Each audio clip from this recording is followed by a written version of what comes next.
След гости. Нощ на 8 срещу 9 септември 2024 година. Две старчета игриви, останали без внука, без него заскучаха и рано си легнаха. Не мина час ли два и първото скокна. В нулите отиде, но слето наподри, ръцете си изми.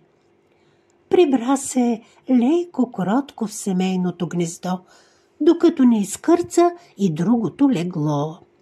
Простата алармира, татрус краката, а после бързо към кревата. Не беше път, не беше два, повтаряше се все това. А бабичката не заспала, оцъкля на луната и мисли й напират безредни в главата. Дали ни сладък чоко спи или е буден още? Дали въпроса дядов той реши за износа на Магданоза?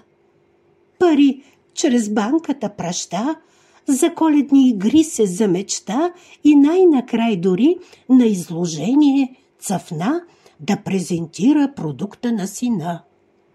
Не бе се случвало така главата да цвърчи, а дядото до нея да пърха и сумти. А баба го побутва и мислите споделя и чуди се на глас, защо не може да заспи.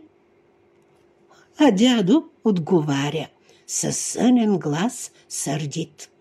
За да заспиш, ще трябва първо ти да замълчиш. Та аз, горкият ти колега, на моя щанд да дремна. А баба мира не намира. Мислите в думи тя реди и най-подир скокна, та в 3 часа стиха си записа.